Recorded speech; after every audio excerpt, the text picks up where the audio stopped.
This episode of Ticket Volume is brought to you by us, Invigate. Get service operations under control in no time. Get one free month of our software solution by going to try.invigate.com. With an impressive background leading technology teams at the New York Times, the largest pork producer in the United States, Smithfield Foods, our guest earned her first directorship at Cox Communications and held a 13-year stint at a financial services company named Curo Financial Group, leading some massive changes as the VP of Technology Operations before going independent to help your business transform in meaningful ways. Welcome to Ticket Volume, news and information for improving IT experiences.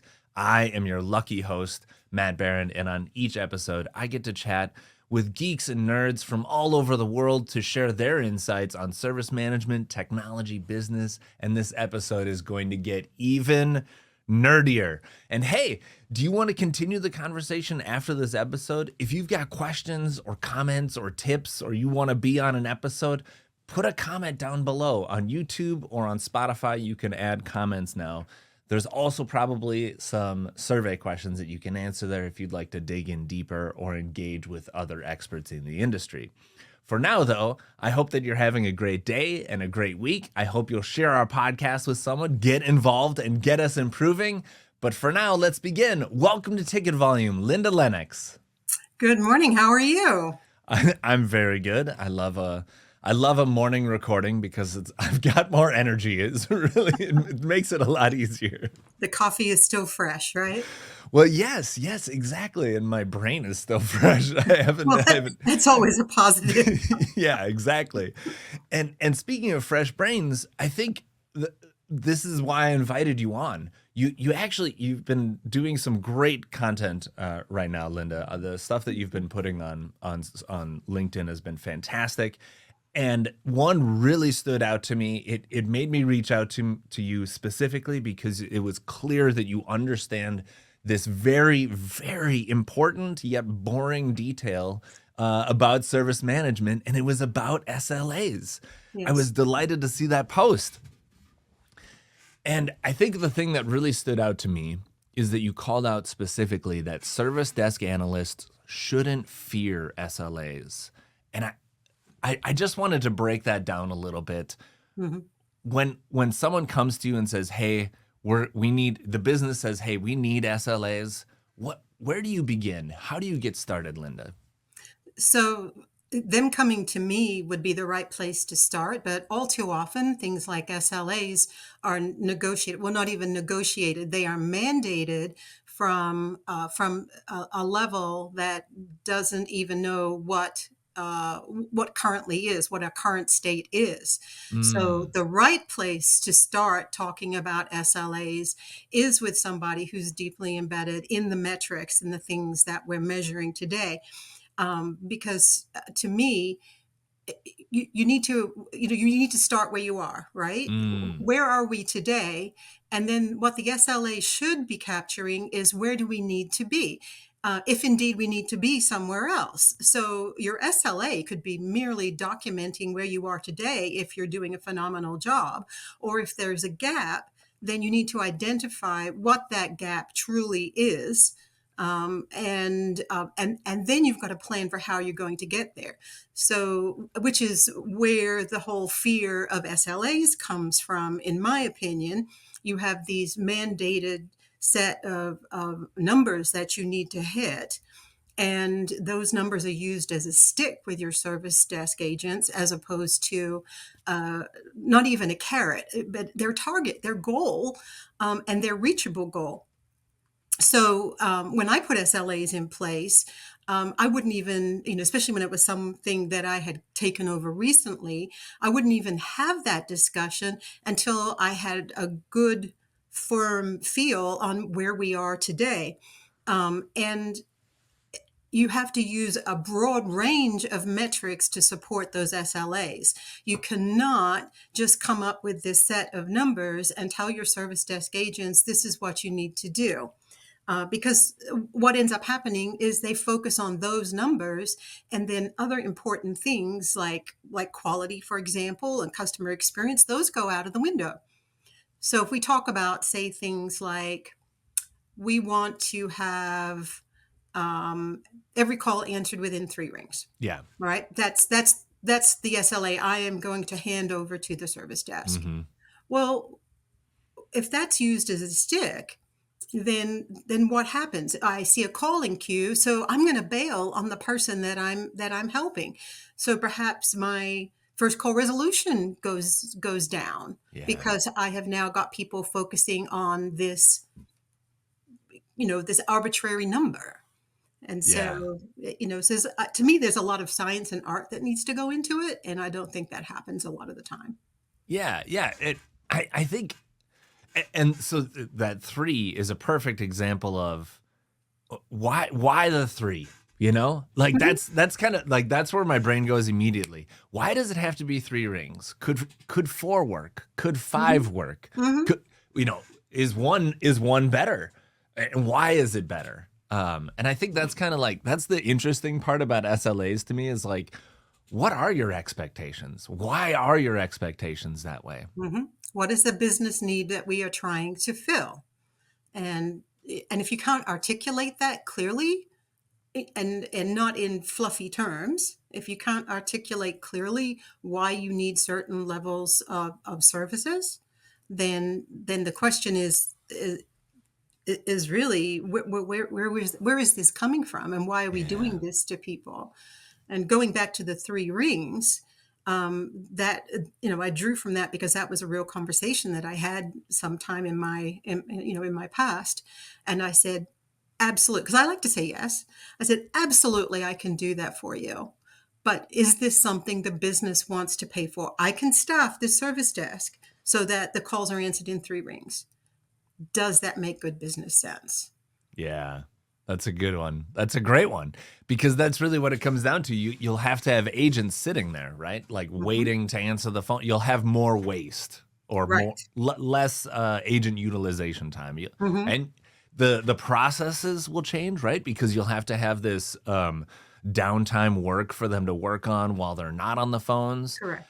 And their prioritization will change. They'll prioritize based on those SLAs, and they will also like change their habits um, to meet the SLAs as you write and as you agree to them. And but then what happens when you miss an SLA? Because like oftentimes the agent, like you said, gets used like a stick. What is the flip side of that? If we're not using SLAs to correct agent behaviors or to find the root Mhm. cause of something, what are they used for? And you absolutely do need them.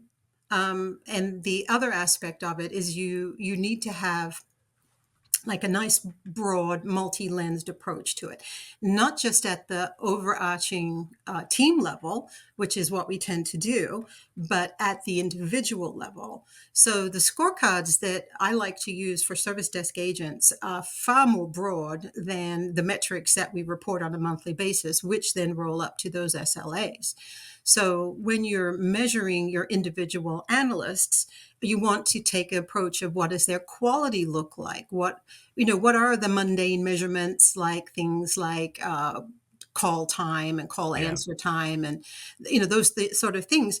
And then you have a look, you compare your analysts, and who is great, who is good, who is average, Mm, and who is trailing the pack. And you can't do that based on one single metric, because that person who has the long call time may be the person that's got a 95% first call resolution rate. And the question is, which serves the business better? And that's why these conversations need to take place with the business, because maybe it's more important to the business to have that first call resolution. Well, if that is the case, if it's more important to the business to have that first call resolution, then what are the criteria that make that possible? And maybe it is having a longer call time target. And maybe it is making sure that your analysts have time to do things like document knowledge articles. I'm a huge fan of knowledge centered service. That requires the analysts to have the time to be able, to either identify that a knowledge base article is needed, to fix one, to use it. I mean, so if you don't give people the time, if you don't understand what are the things that are in play in order to be able to meet that need of the business, not arbitrary numbers, Yeah. but then you're not going to be successful. We can give people 5-minute call times all day long, but what if that means that you've got a 25% first call resolution rate? I love this the way you're describing it because it makes it seem like it's a document to align expectations. Mhm. And it's like when we look at it, when we step back and we look at it and we say that, yes, it's Mhm. great. It aligns expectations. And I think you could even use these to start removing the barriers between so-called the business and so-called the IT, right? Mhm. That Right. we can actually have these conversations together, and the more that IT understands about what the business needs, Yes. the SLAs just write themselves. Like you now you know what they need, and you could write the SLA because you finally understand the business needs enough Mhm. I to mean, get there. right, but to stress, it does definitely need to be a partnership. Hmm. And we should never be using metrics to beat people over the head, Yes. because if you do that, if you make these analysts afraid of the metrics, Yeah. there are always ways to game the metrics. Yeah. If Yeah. I figure out what it is that you're looking at, and I know that I'm going to hear about it in our one-on-one or our staff meeting or whatever, if I miss one of these numbers, that's what I'm going to focus on. Hmm. And that can be very detrimental to the business, and it's certainly detrimental to the analysts and their morale and their willingness to step out. I Yeah. mean, when we look at things like DevOps and SRE, one of the things that we say is we want people to experiment, we want people to take risks, we want people to find better ways of doing things. But if my attempt at being creative and doing something better is punished because it caused me to miss some arbitrary number, then I'm not going to do that. Then I lose. The IT loses, the service desk loses, the business loses. And Hmm. so these SLAs need to be meaningful. They need to be expressed in ways that we're meeting the needs of the business, and we need to make sure that our analysts understand what those needs of the business are too. That's critical for them to be successful and them to be able to make good judgment calls. And so it's again, it's like everybody wins If we if do we it, do it together. yeah.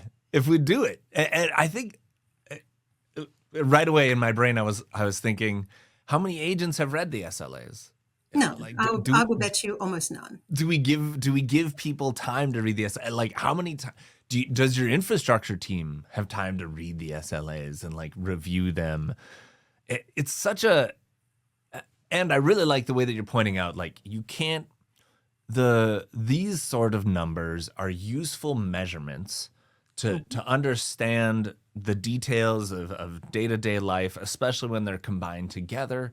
But you can't tie it to bonuses. You can't tie it to money or compensation because that's just plain abusive, especially when it comes to Yeah. SLAs, because the individual doesn't have that much power over the SL, right? Like No. that you can't take money away from an agent because they didn't answer in 3 rings when the IVR doesn't allow it to ring 3 times, or the Yeah. IVR, like they Right. don't have control over the whole thing. So let's get deeper into SLAs because I think Mhm. we can stay at there's the service desk level of the SLAs. Yes, we need support to a certain degree. You'll answer by a certain time. High criticality things will be communicated. That sort of stuff should be in there. But what else? What else is typically in an SLA beyond service and support? Well, you've got availability of services. That Mm, that is always a big one.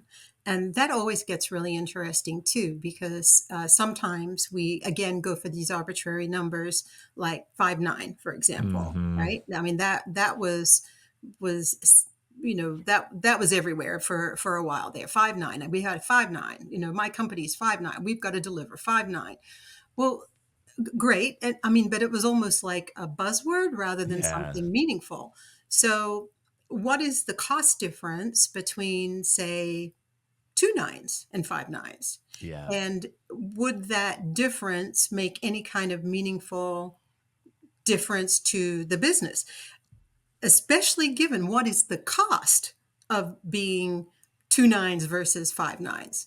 So what we've got to do before we even go there with coming up with these arbitrary measurements like availability is what is the availability that is needed, right? What is the level of service that the business needs? Mhm. And then we build that in from there.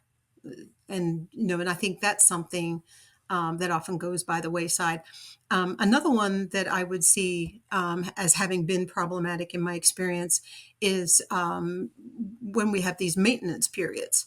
Well, sometimes tech says, oh, I need this maintenance period from this window on this day from this time to this time, but that overlaps with business needs. Mhm. And then let's get really messy, and we don't always use our maintenance window. So the business gets used to having their services available during this maintenance window.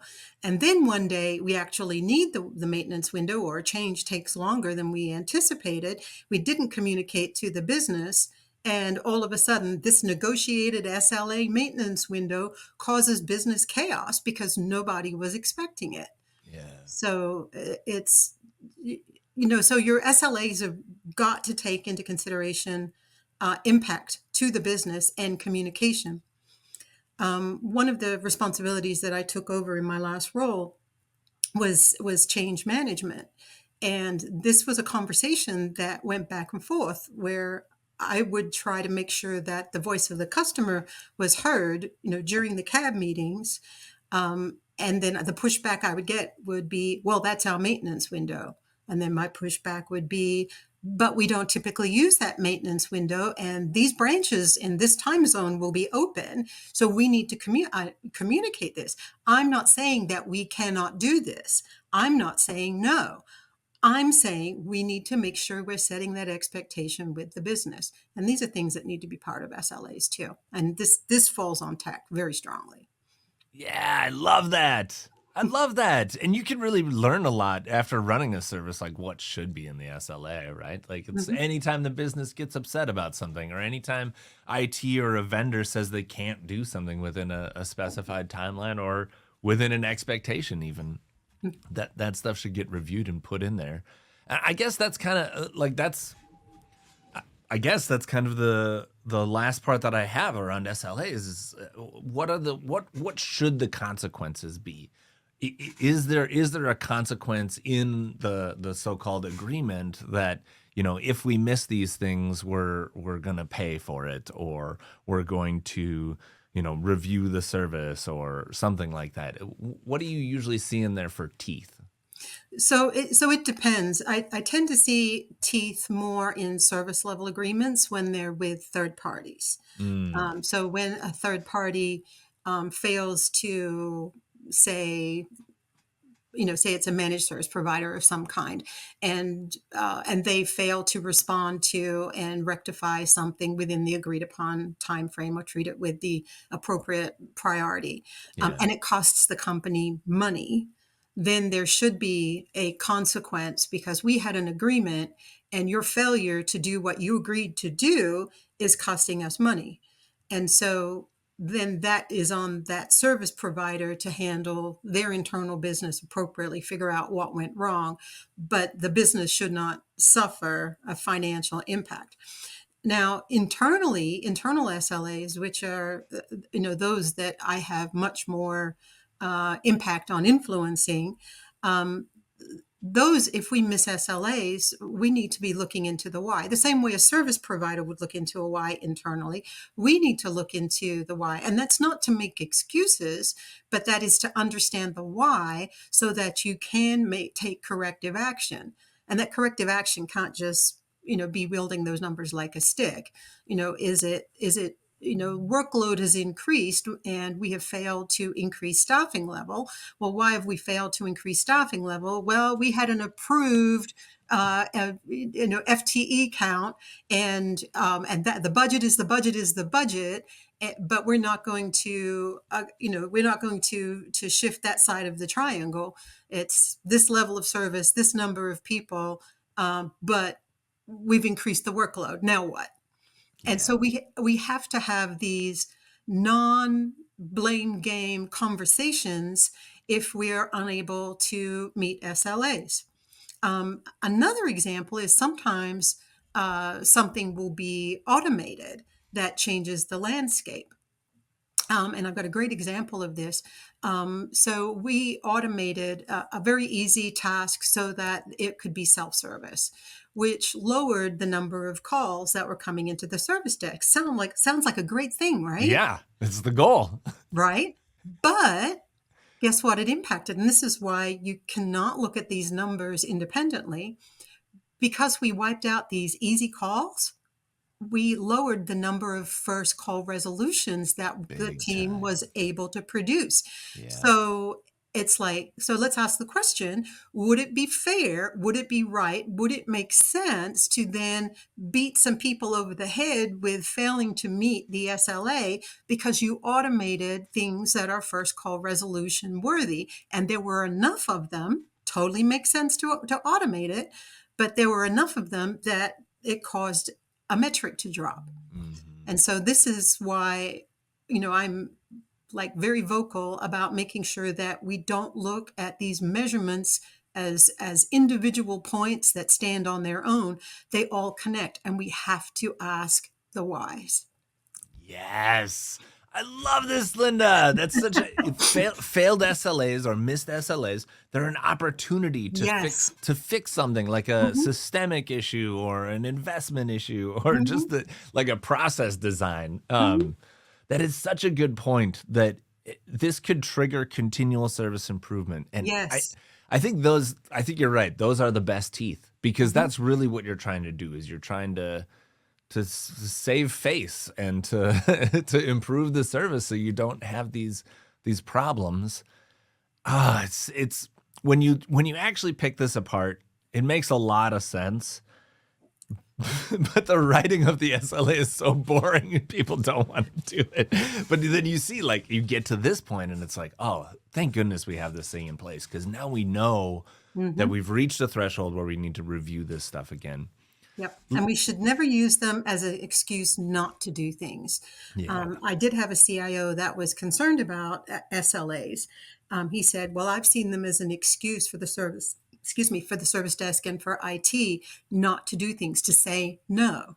Oh. And and my point was, but what we're not doing is we're not managing the expectations of the business. Then if we don't tell them what they can expect, say with a priority one, a priority two, a priority three, then we've put them in the position of being able to expect anything. And Hmm. then that also has a negative impact. So if we don't have SLAs in place, we then we create chaos. How do I prioritize if we don't have an SLA?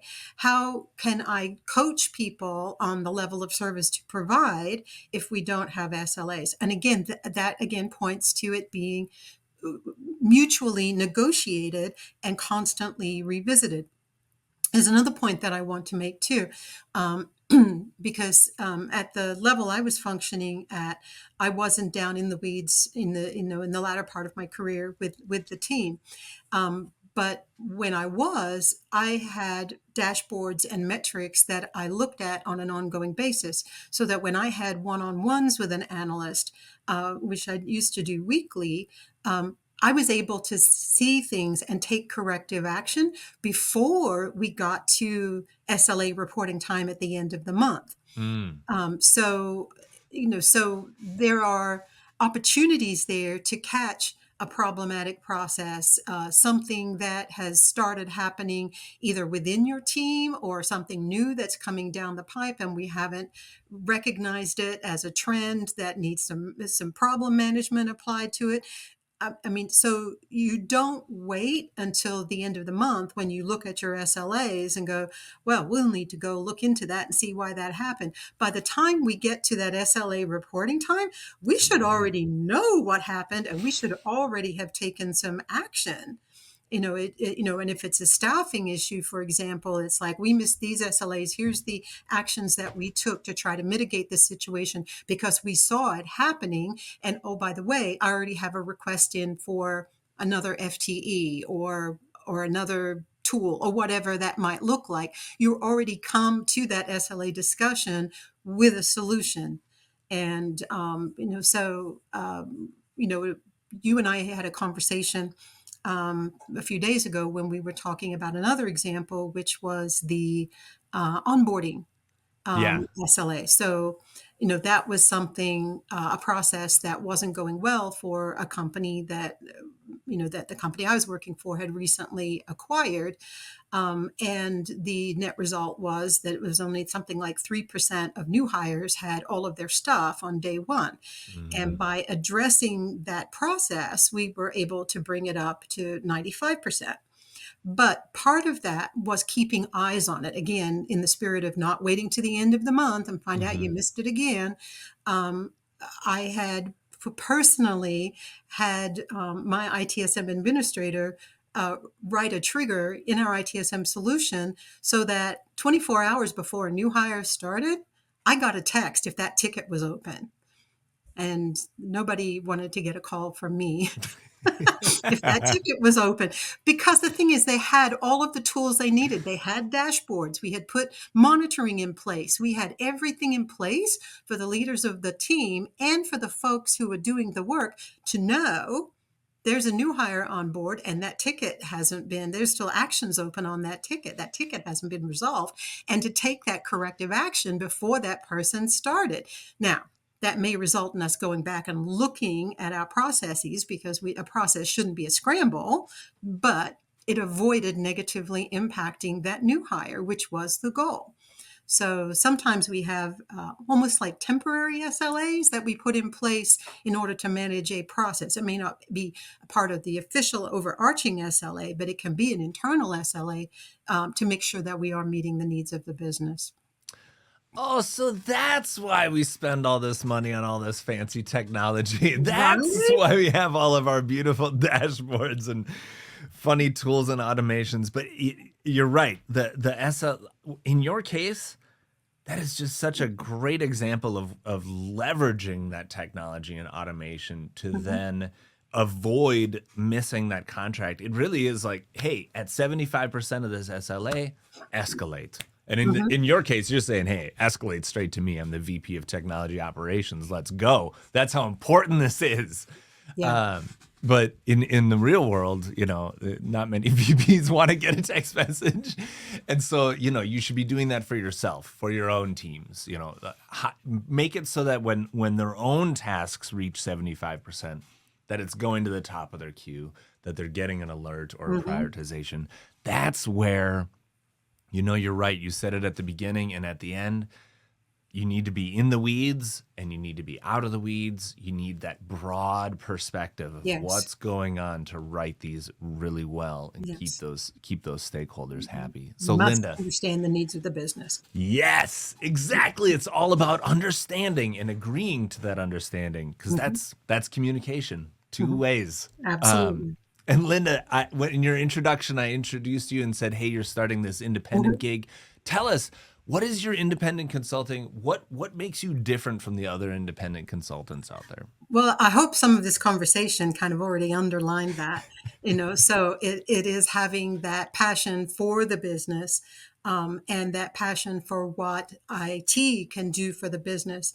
And so often we see service desk, the bottom of the birdcage. It says, off the side of the desk, responsibility for somebody. But service desk really needs to be the hub of the wheel, which incidentally is reflected in my logo because I feel so strongly about this. But we so why I am different is my goal is to position service desk and not in and of itself, but service desk and all of the supporting processes that support the business, process improvement, process automation, whatever that needs to be to best serve the business and to use the service desk as that hub of the wheel. Um, and part of that is doing interim leadership. So it can be something as small as you've got processes like your new hire process is not going so well. It could be as small as coming in and holding, understanding the needs, doing these workshops and recommending processes, and then managing the process improvement and the change management piece of that.